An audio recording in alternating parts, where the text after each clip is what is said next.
Star Wars Jedi Survival has a third in this now. Well, we're discovering is going to be a trilogy potentially. It's in development according to Tom Henderson's reporting from Insider Gaming. This for me has me really excited because these games have been phenomenal. Um, you know, you can obviously have an argument for how this last one released, and I think even how the first one released.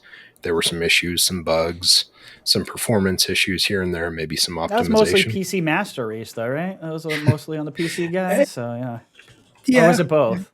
Actually, I I did think have a little bit of issue with I, the second one I in want the to say I beginning. remember having a little bit of issue on both of them on the console.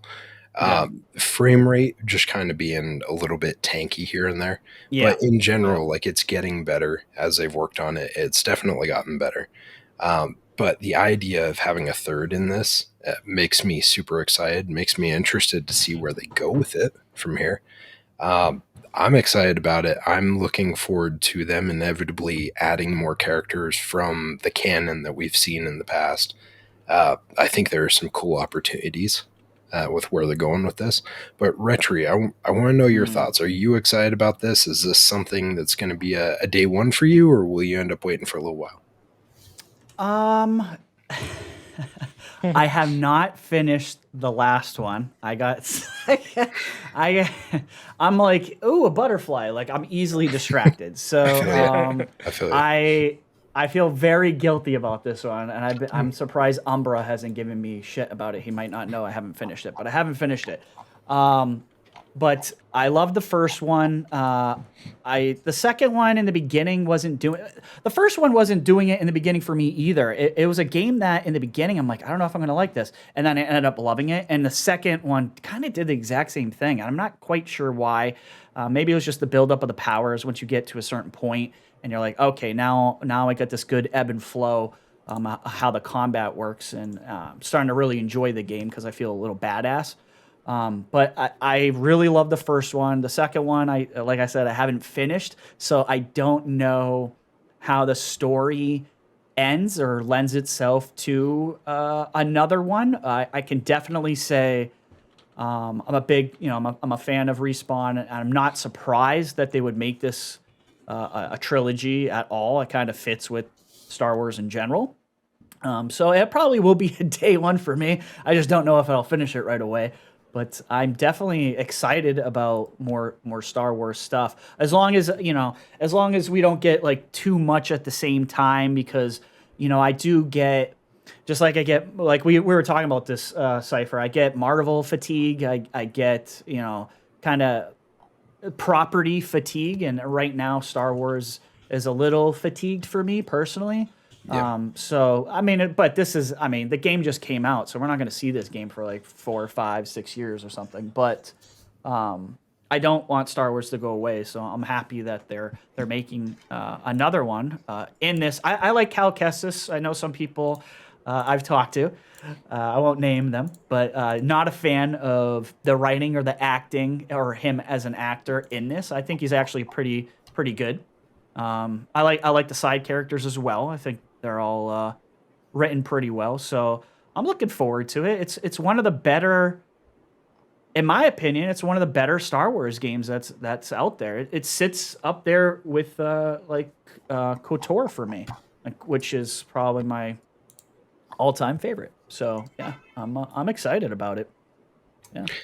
I So, think I think you bring up a good point. Obviously, like you were saying, we talked about this yesterday, even right. about this fatigue, right? Like this fatigue builds up really quick with some of these franchises because when these folks realize what they have, they want to milk the cow for everything they can, Right. right? Before they send out to pasture, rip cow. Right. But I don't think you that have to being do that said, with Star Wars. Star Wars is forever, right? Star Wars has been around for 40 years. Like yeah, you don't have to beat us over the head. We'll always come back. Even when the movies are terrible, we come back and we watch them in droves. Like nothing stops the Star Wars wave. You know what I mean? Just don't make it. I just don't want them to disperse it out to all these studios and it becomes Call of Duty. You know mhm, what I mean? Like I've skipped a bunch of Call of Duties because it was just It's there every year. Madden's there every year. FIFA's there every year. I can skip a few years, you know what I'm saying? Like, and that's what Star Wars kind of become a little bit for myself. Not these games, but just in general. So I do think with the idea, right, like where we're at right now, obviously with Star Wars is definitely not where we might be, right? So when you yep. factor 4 or 5 years from now, this game coming out, maybe we're in a completely different landscape as far as Mm-hmm. Star Wars goes, especially with the things that we were talking about and that we know about Disney, where they've started to dial back on some of those franchises and some of the Right. Star Wars realm. It makes me wonder if maybe it's going to be a situation where there's more of a starvation for Star Wars content Mm-hmm. instead of an oversaturation where we're at right now, you know? Yep. Um, and so that could definitely help us. I think with that game is like unless you're playing those back to back to back, there's a good gap in between each game that I Mm-hmm. think will probably lend in a positive way for them when it comes down to it. But Sour, did you end up playing the new one? Are you excited about third? Okay, I haven't played the new one because Boo. At least I started it. I just oh, kidding. I have a big back catalog, and Yeah. that's a game that I want to take my time when I do play it, and my head is just thinking Starfield. That's all I'm thinking about until I don't play Starfield for a long time. I don't think I'm gonna jump on this one. So in terms of the new one, I am excited, but at the same time, I'm in no rush. I would have preferred that they would have taken a break and worked on Titanfall 3 maybe. Oh, Yeah, sour yeah, blow. That is the right answer. yep. That is Yeah, 100% the right answer, brother. You did That's something yes. horrible, and then you came back and redeemed yourself. Good job. He's like, you were talking, everything you were saying was wrong until you said the right thing. Yep, yep. all right. Don't rush me. Don't rush me. I was gonna I, get there. it's a marathon, not a sprint, right? So, Yeah. yeah. Well, no, that's awesome. I like that feedback. Hey, crazy, real quick before you give us your opinion, we actually have our first super chat ever. Do you want to read What? this This is the out first and one just ever? yes, Wow, this is Yeah. the first. yes. Oh I love man.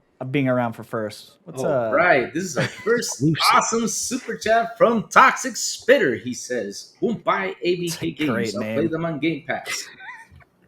What do you mean Attaboy. won't Sorry. buy? I really No, like that name. man. What do you mean you won't buy games, man? You gotta buy your games once. No, blasphemy. Yes. He's Just correct. the Toxic tips. Spitter, you are absolutely right. You just wait What? because they're going to come to Game No, I Pass. Yeah. I Save agree. yourself some money. Yeah, I agree 100%. Toxic is like, and they might get me here and there. I think we've seen it a few times, right, with Yeah. some of the Microsoft franchises as well as like Redfall, Forza. Some of these other ones have offered you the option of getting a smaller piece of that, so you have the season pass or whatever, and then you end up getting the early access or whatever it is. So I could see myself doing some of that, but as far as like full on game purchases, it allows me the freedom to not have to do that as much. And as a Mm-hmm. consumer who wants their money to go as far as possible, I think that's awesome. And I'm right with you. I will play them on Game Pass. I'll support them here and there on other ways, but that's 100%.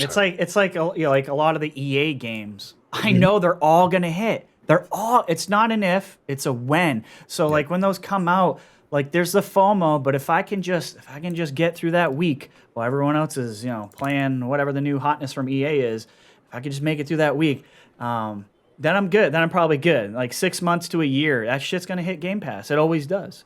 So it has changed the landscape of how a lot of people like me who are cheap think about gaming in general. Game Pass, in my opinion, has affected sales because it's affected sales personally for me. Yeah. My first thought is, will this maybe come to Game Pass? Is it going to come to Game Pass day one, or am I going to see this in 6 months or 12 months? And can I wait that long? Someone who's got a back catalog like Sourblow was saying, like myself, I have a huge one too. Pause. It it's I don't have a lack of games. I don't have a lack of games to play. That's just the truth. And with Game Pass, we're variety gamers now, right? I don't play like growing up. I played like 2 games a year because that's all I could afford. Now I play like 4 in a month.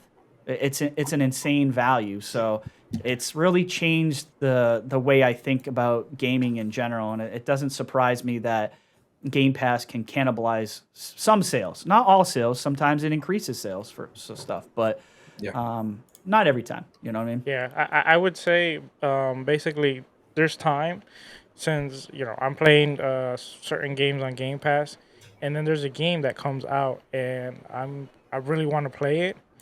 I'm more keen into like spending the money because I'm saving money with Game Pass. So at the same time, like the games that that are coming to Game Pass, you kind of don't spend the money on that, but you spend it Yes. elsewhere. And then there's been games that I have He's played right. from certain studio that I like it, and then I'm like, oh, they have this other game. Let me purchase this game. So I didn't purchase that specific game, but I purchased another game from that studio. So yeah, That's a really good point, Sourblow. I mean, I did that with Elden Ring. I did it with Star Wars Jedi Survivor. I've done it with a bunch of other games. So you're right. Like you have that, what I think is coming to Game Pass, which allows you to spend money somewhere else for third party stuff. So yeah, absolutely 100%. true. Stretching that money as far as it can go. God Yeah. bless. Got to use those rewards too. So when I do purchase them, Absolutely. I'm never paying $70. I think I've paid $70 once, and I kind of mentally refuse to do that because I'm one of the guys who did a lot of study on this. It's BS. There's no reason that games cost $70 if you actually know why they went up, and don't let them frickin' fool you with games cost more than they ever did. There was games 15 years ago that cost 200 million, guys. Yeah. There just was. Incidentally, I think 2 things go into that, right? And I'll keep it short, but Yeah. we did $60 games for a long time, and it worked out just fine. To tell me that you're going to charge me $70, but you're also going to put a bunch of gotcha mechanics, microtransactions, stuff like that in, MTX in there, yeah. you can kiss my butt if you think I'm going to buy the $70 being the new norm because it has to be. Yeah. The other thing I'd say with that is just like, I get it. There's funds, there's costs that come into making these games. But I would also argue you probably have a bunch of execs that are making way more money than they need to make while the game is being made. And Take so a cut on the skim off execs. top. Yeah, Yep. they skim off the top. The people that are on the ground level, they're developing the games, they're not seeing the extra money. It's the Never. execs.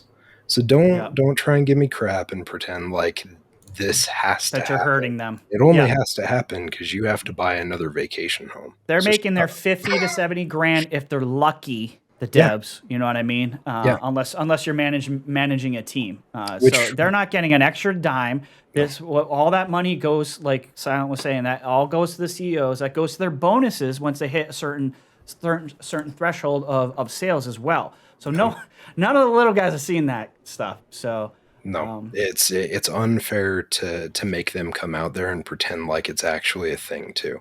Like Yeah. just because crap rolls downhill doesn't mean that they should be in the line of sight of said Right. crap. Yeah. But crazy. I feel like we kind of went off on a tangent right before. we did. you I'm were- sorry. It's I do okay, that. it's okay, I do it's that okay. sometimes. Oh, Because dude, because you're I, good. You're good. because I was gonna mention something about the $70 games, and this is one of my biggest issues now with $70 games. They're actually putting them out there, and they have issues. I mean, seriously, if Yep. you're gonna release a $70 game, release it good. Don't release it with issues because I want to pay my $70. I don't want to wait a whole freaking year. You know, like what happened to me with this game, Dying Light 2. I had to wait literally almost a whole freaking year for them to fix that game to be good. Another big example. One big example was Redfall. Battlefield. Oh, okay. Battlefield.